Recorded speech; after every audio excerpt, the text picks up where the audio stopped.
Hello everyone, welcome back to my YouTube channel computer निर्देशक शीतल। आज के इस सेशन में हम कंटिन्यू करेंगे हमारी सीरीज जो चल रही है, जिसमें हम करेंगे 3000 क्वेश्चंस इन अपकमिंग 3 मंथ्स। तो चलिए स्टार्ट करते हैं। आज मैं अपना टैबलेट जो है वो घर पे भुलाई, तो उसकी वजह से आज मैं सिर्फ आपको एक्सप्लेन करूँगी और आंसर के लिए मैंने नेक्स्ट स्लाइड ऐड कर दी है ताकि कंफ्यूजन ना हो। लेकिन यहाँ पे क्वेश्चंस को एक्सप्लेन करने के लिए मैं लिखूंगी नहीं, लेकिन मैं बोलूँगी। तो चलिए स्टार्ट करते हैं। पहला क्वेश्चन आपसे पूछ रहा है, which of the following is a type of architecture used in the computers nowadays. तो ये चार तरीके के आपको ऑप्शंस दे रखे हैं। Micro architecture, Harvard architecture, von Neumann architecture और सिस्टम डिजाइन। तो इनमें से जो फ्रीक्वेंट मतलब आज के दिनों में जो हम आर्किटेक्चर कंप्यूटर का यूज करते हैं, बेसिक आर्किटेक्चर, वो है von Neumann architecture. Von Neumann architecture में क्या होता है? वॉन न्यूमन आर्किटेक्चर में आपने देखा होगा कि इनपुट आता है, वो प्रोसेस होता है और फिर वो आउटपुट होता है। रॉ डेटा जो है वो हम इनपुट डिवाइसेस को देते हैं, सीपीयू उसको प्रोसेस करता है और उसके बाद आउटपुट जो है वो उसको इंफॉर्मेशन में हमको रिजल्ट शो करता है। तो ये है वॉन न्यूमन आर्किटेक्चर जो कि हम आजकल यूज करते हैं। ऑप्शन सी यहाँ पे आपका करेक्ट आंसर हो जाएगा। नेक्स्ट आपसे पूछ रहे हैं, विच of the following allows simultaneous right and read operation. आप एक साथ किसमें लिख भी सकते हैं और पढ़ भी सकते हैं, तो ऐसा कौन सा मेमोरी है? रोम है, ई रोम है कि रैम है? तो मेमोरी के बारे में हम अच्छे से पढ़ चुके हैं लास्ट वीडियोस में, जिसमें रोम जो है वो हमारी रीड ओनली मेमोरी है और रैम जो है वो रैंडम एक्सेस मेमोरी है, जिसमें साइमल्टेनियस आपके रीड और राइट ऑपरेशंस हो जाते हैं। तो ऑप्शन 3 यहाँ पे आपका करेक्ट आंसर हो जाएगा। नेक्स्ट है, which of the following is not considered as peripheral devices. तो पेरिफेरल डिवाइसेस कौन से होते हैं? पेरिफेरल डिवाइसेस वो डिवाइसेस होते हैं जो इतने ज़रूरी नहीं है, लेकिन हम कंप्यूटर के साथ लगाते हैं, कंप्यूटर सिस्टम के साथ, और वो इनपुट डिवाइस भी हो सकते हैं, आउटपुट डिवाइस भी हो सकते हैं। तो कीबोर्ड हो गया जो कि इनपुट डिवाइस है, मॉनिटर हमारा आउटपुट डिवाइस है, और all of the above and CPU. तो सीपीयू जो है वो पेरिफेरल डिवाइस नहीं है, क्योंकि वो इसेंशियल डिवाइस है।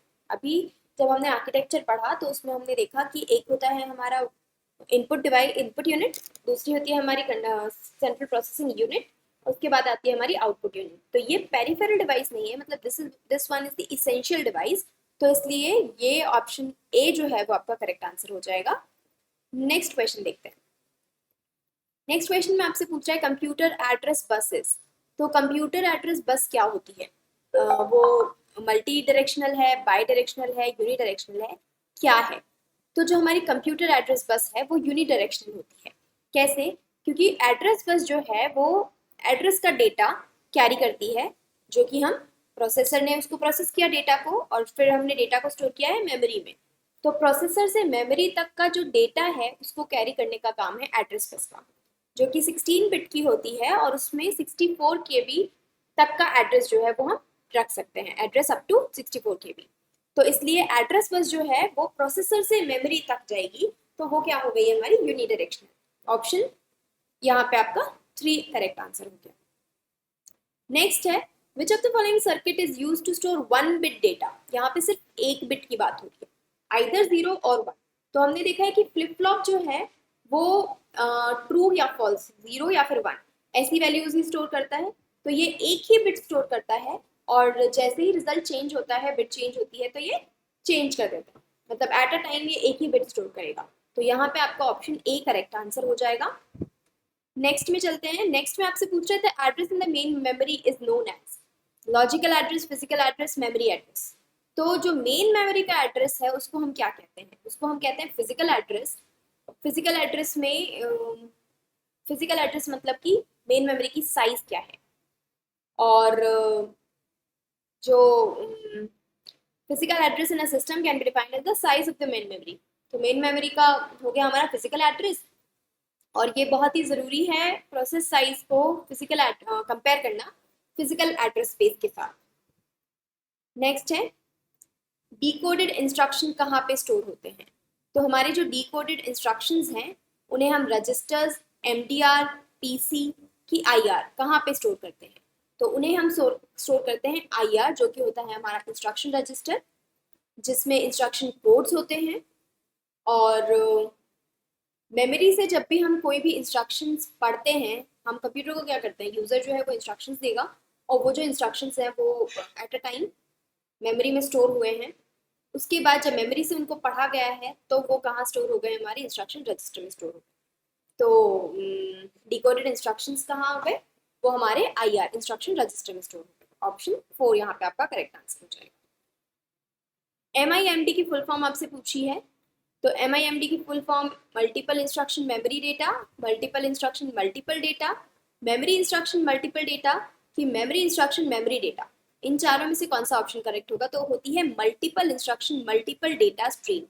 इन this organisation all the process in parallel computer, एक पैरेलल कंप्यूटर में जितने भी प्रोसेसर्स हैं वो अलग अलग इंस्ट्रक्शंस एक टाइम में प्रोसेस कर सकते हैं। मल्टीपल इंस्ट्रक्शंस, नाम ही ये बता रहा है हमको कि multiple instructions and multiple multiple data stream. तो इसमें जितने भी प्रोसेसर एक पैरेलल कंप्यूटर में लगे हुए हैं वो सारे एक टाइम पे अलग अलग इंस्ट्रक्शंस पे डील कर सकते हैं, वो उनको एग्जीक्यूट कर सकते हैं, इसलिए वो मल्टीपल डेटा पे काम कर रहे हैं मल्टीपल इंस्ट्रक्शंस के साथ। तो ऑप्शन आपका हो जाएगा मल्टीपल इंस्ट्रक्शन मल्टीपल डेटा।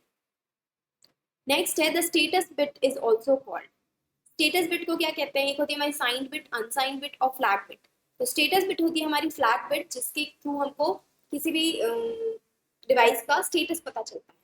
तो फ्लैग बिट आइदर 0 और 1, तो ये हो गई हमारी स्टेटस बिट। ऑप्शन 3 आपका करेक्ट आंसर हो जाएगा। नेक्स्ट है which of the following registers keep track of the instructions stored in the program stored in the memory. तो वो इंस्ट्रक्शंस जो हमने हाई मेमोरी में जो प्रोग्राम है उसके इंस्ट्रक्शंस का ट्रैक कौन से रजिस्टर्स रखते हैं, तो नाम ही हमको बता रहा है यहाँ पे प्रोग्राम काउंटर। प्रोग्राम काउंटर में जितने भी इंस्ट्रक्शंस को एग्जीक्यूट करना है उनसे डील करता है हमारा प्रोग्राम काउंटर। प्रोग्राम काउंटर हमने पढ़ा था कि जो भी नेक्स्ट इंस्ट्रक्शंस लाने हैं हमको चलाना है PC को, तो वो हमारा प्रोग्राम काउंटर में जाता है। It keeps track on which instruction is being executed and what the next instruction will be. तो अभी कौन सा इंस्ट्रक्शन चल रहा है, नेक्स्ट कौन सा इंस्ट्रक्शन हमको एग्जीक्यूट करना है, इसका ट्रैक रखने का काम है हमारा PC का, जो कि प्रोग्राम काउंटर है। This also contains 12 bits that hold the address of the next. ठीक है, अभी मैंने बताया कि एक तो करंट हमारा जो इंस्ट्रक्शन है उसका, और जो नेक्स्ट हमें इंस्ट्रक्शन एग्जीक्यूट करना है उसका स्टोर करेगा data program counter. Next question है program counter is also called, क्योंकि ये इंस्ट्रक्शंस को स्टोर कर रहा है next instruction to be executed, तो इसका नाम दूसरा नाम होता है इंस्ट्रक्शन पॉइंटर। ठीक है, ऑप्शन ए आपका करेक्ट आंसर हो जाएगा। नेक्स्ट है which of the following performed half adder. तो हाफ एडर का काम कौन करता है, binary addition operation for 2 decimal input, for 2 binary input, incoming call, decimal addition operation for 2 decimal input, binary addition operation for 2 binary inputs.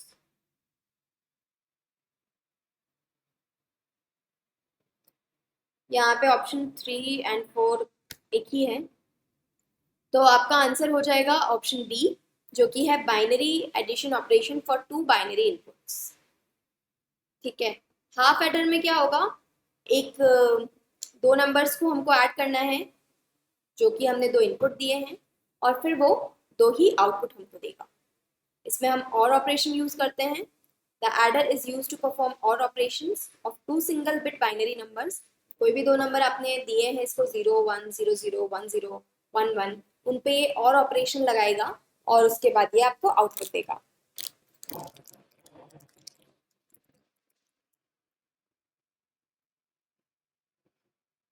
यहाँ पे carry और सम जो है वो आपकी 2 आउटपुट होती हैं, क्योंकि आप 2 इनपुट दे रहे हैं और 2 आउटपुट आपको मिलेंगे, तो आउटपुट में आपको कैरी और सम मिलेगा। और गेट आपको याद रखना है कि हाफ एडर में और गेट हम यूज करते हैं। नेक्स्ट क्वेश्चन है फिर से combinational logic circuit that change the binary information into n output lines.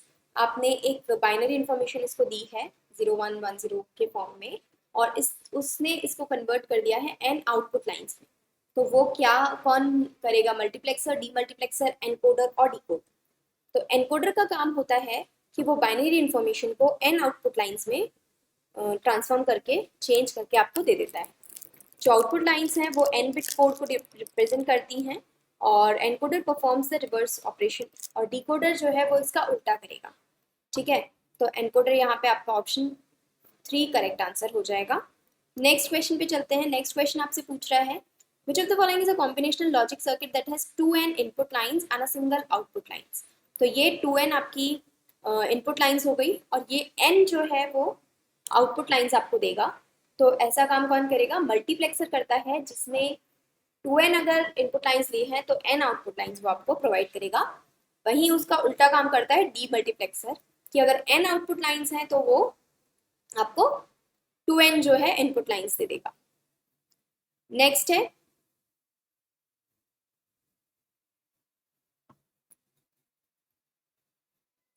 Next है which of the following building block can be use to implement any combinational logic circuit? And और NAND की कोई भी नहीं। तो इन तीनों में से कौन सा है जिसे हम कोई भी कॉम्बिनेशनल लॉजिक सर्किट बनाने के लिए यूज में ले सकते हैं? तो वो है हमारा नैंड गेट। नैंड गेट में एक तो हमारा एंड का ये उल्टा हो गया है, जो कि हम हर कॉम्बिनेशनल लॉजिक सर्किट बनाने के लिए काम में ले सकते हैं।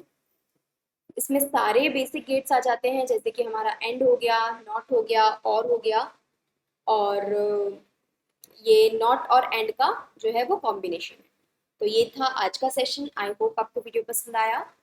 एक दो दिन बाद मैं टैब यूज़ करने वापस लग जाऊंगी। आज मैं उसको भूल आई हूँ घर पे, तो sorry for that and good luck, goodbye, take care.